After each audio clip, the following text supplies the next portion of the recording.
আপনাদের কাছে একটা প্রশ্ন। রাজনৈতিক পরিচয় থাকলেই কি একটা মানুষ ধর্ষণ, খুন, রাহাজানি, মাদক সবকিছু করে পার পেয়ে যাবে? ধর্ষণ কি কোনো আপোসের বিষয়? কেন সোশ্যাল মিডিয়াতে ভাইরাল হওয়ার পর মেইন স্ট্রিম মিডিয়াগুলো তারা ঢালাও করে প্রচার করছে? একজন বাবা তার মেয়েকে তার খালার বাড়িতে রেখে আসতে যাচ্ছিলেন। পথের মাঝখানে কিছু মানুষরূপী পশু তার মেয়েকে তার সামনেই তুলে নিয়ে যায় জোর করে। তার পরদিন ওই মেয়ের লাশ পাওয়া যায় সরিষা ক্ষেতে। না, আমি কোনো সিনেমার গল্প বলছি না। এটা বাংলাদেশে নরসিংদীর মাধবদীতে হয়েছে। 15 দিন আগে ঠিক এই মেয়েটিকেই সংঘবদ্ধভাবে ধর্ষণ করা হয়েছিল।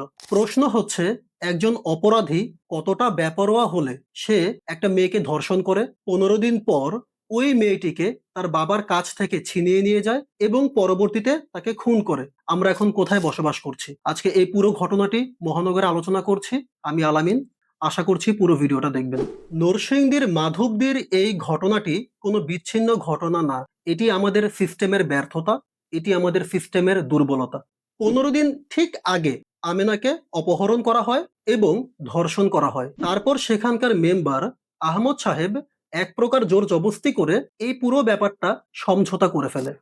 ধর্ষণ কি কোনো আপোসের বিষয়? অবশ্যই না। এই সালিসি ব্যবসায়ী কি নুরার মতো পশুদের রক্তকে আরো তেজস্ক্রিয় করে দিচ্ছে না? যদি ঠিক 15 দিন আগে ধর্ষণের পর আইনি ব্যবস্থা নেওয়া যেত, পুলিশি ব্যবস্থা নেওয়া যেত, তাহলে আজ আমেনা বেঁচে থাকতো। রাজনীতি কি এখন অপরাধীদের ঢাল হয়ে দাঁড়িয়েছে? কেন মেইন স্ট্রিম মিডিয়াগুলো প্রথম দিকে চুপ ছিল? কেন সোশ্যাল মিডিয়াতে ভাইরাল হওয়ার পর মেইন স্ট্রিম মিডিয়াগুলো তারা ঢালাও করে প্রচার করছে, তাও পুরোপুরি নয়? কেন মেইন স্ট্রিম মিডিয়াগুলো শুরুর দিকে চুপ ছিল? কারণটা খুবই সহজ। নুরা সবসময় দাবি করে বেড়াতো সে স্থানীয় বিএনপির একজন কর্মী। জমি দখল, চাঁদাবাজি আর নারী নির্যাতন ছিল এই নুরার নিত্যদিনের কাজ।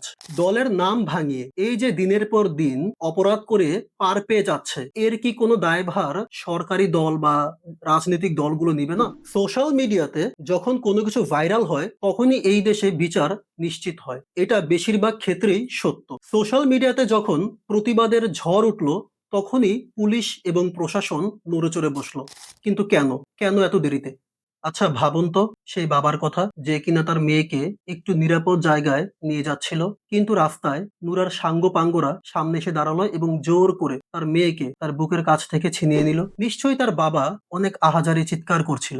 তার কলিজার টুকরা মেয়েকে তার চোখের সামনে থেকে জোর করে নিয়ে গেল কিছু নরপশু। তখন আমেনা হয়তো মৃত্যুর আগে অনেক চিৎকার করছিল, হয়তো তাকে আবারও ধর্ষণ করা হয়েছিল। তখন ওই সময়টাতে হয়তো নরসিংদীর আকাশ ভারী হয়ে উঠেছিল। প্রশাসনের কাছে কি তখন ওই চিৎকার পৌঁছেছিল? এখন পর্যন্ত 4 জন গ্রেফতার করা হয়েছে। হ্যাঁ, অবশ্যই সোশ্যাল মিডিয়াতে ভাইরাল হওয়ার পর। কিন্তু আমরা সবাই জানি কিছুদিন পর এই নুরার মতো সন্ত্রাসীরা আবার জামিনে বের হয়ে আসবে। রাজনৈতিক আশ্রয়ে ওরা আবার খারাপ কাজ করে বেড়াবে। কিন্তু আমাদের এই আমেনার ফিরে আসবে না। এই নুরার মতো লোকেরা আবারও অন্য কোনো আমেনাকে টার্গেট করবে, ধর্ষণ করবে, খুন করবে এবং কিছুদিন পর জামিনে বের হয়ে যাবে। আপনাদের কাছে একটা প্রশ্ন। রাজনৈতিক পরিচয় থাকলেই কি একটা মানুষ ধর্ষণ, খুন, রাহাজানি, মাদক সবকিছু করে পার পেয়ে যাবে? প্রশাসন কি পারবে দ্রুত বিচার নিশ্চিত করতে? সবাইকে ধন্যবাদ। মহানগরের সাথে থাকুন। আর আশা করছি আমেনার মতন আর কোনো ঘটনা বাংলাদেশে ঘটবে না। আসসালামু আলাইকুম।